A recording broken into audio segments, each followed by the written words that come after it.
Bonjour à tous. Aujourd'hui, on se retrouve pour un nouveau Loto Foot 15 avec une grille à 36 € en N-1. On rappelle qu'on a droit à 5 doubles et 2 triples. On commence avec le premier match de ce Loto Foot. Monaco-Strasbourg. Les Monégasques reçoivent une équipe de Strasbourg affaiblie par les blessés. Après une belle double confrontation face aux Parisiens, les Monégasques auront à cœur de prendre les 3 points. Monaco est coté dans les 1,60. Strasbourg, jamais à l'aise à l'extérieur, n'a gagné que 2 fois cette saison. C'était à Amiens et Bordeaux. On va prendre Monaco en simple, qui semble retrouver un vrai style de jeu grâce à Moreno. Saint-Étienne-Nîmes.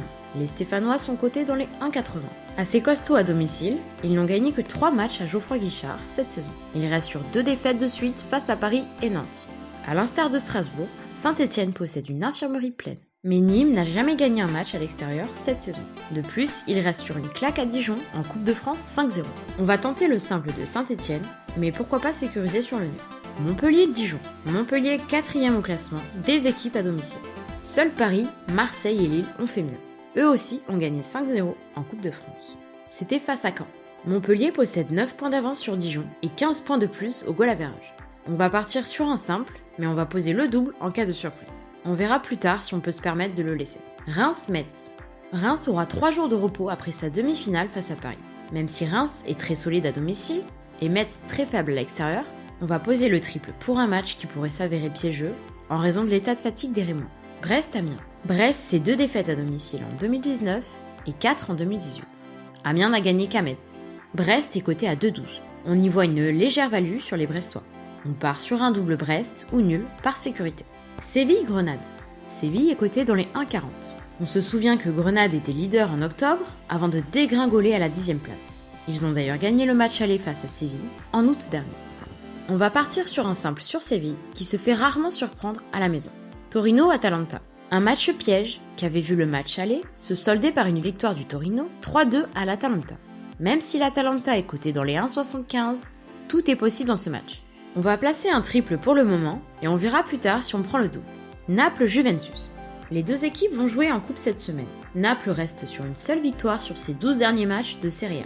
La Juventus enchaîne Rome et Naples en 4 jours. Même durant ces dernières années glorieuses, le Napoli n'a plus gagné à domicile face à la Juve depuis 2015. On va exclure l'exploit napolitain qui est en fin de cycle pour poser un double sur la Juventus. Inter de Milan, Cagliari. L'Inter aura une semaine pour préparer son match. Déjà distancés de 4 points face à la Juve, ils doivent enchaîner après le faux pas à Lecce. Ils sont cotés à 1,32. On va donc espérer qu'il n'y ait pas de surprise et prendre l'Inter en simple. AS Roma Lazio. La Lazio possède 7 points d'avance sur la Roma et réussit un super début de saison. La Roma aura un jour de repos en moins.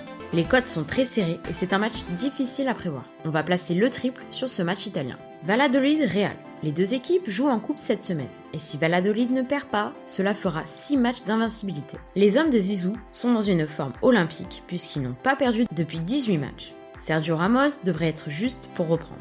Les cotes sont largement à l'avantage du Real avec 1,44. Mais par prudence, on va prendre le nul et donc poser un double sur le Real. Nantes-Bordeaux. Pour le match d'hommage à Emiliano Sala, la Beaujoire sera certainement à guichet fermé pour recevoir son rival de l'Ouest.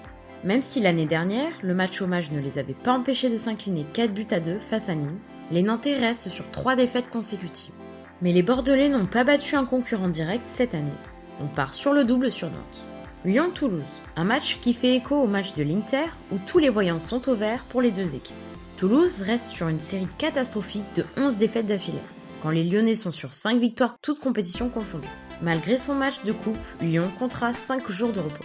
Difficile de voir autre chose qu'une victoire lyonnaise.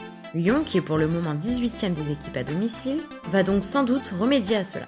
Cependant, Toulouse va bien finir par réagir, à moins que ce ne soit face à Amiens, au match suivant. Le simple sur Lyon pour ce match. Lille-Paris.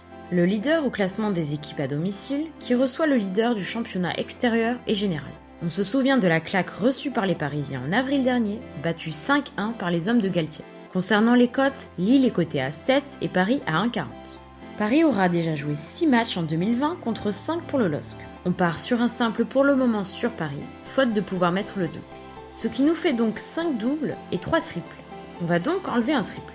On va enlever le nul du Torino face à l'Atalanta en privilégiant un gagnant. Ce qui a pour conséquence de nous rajouter un double, qui de Brest ou Montpellier a le plus de chances de gagner.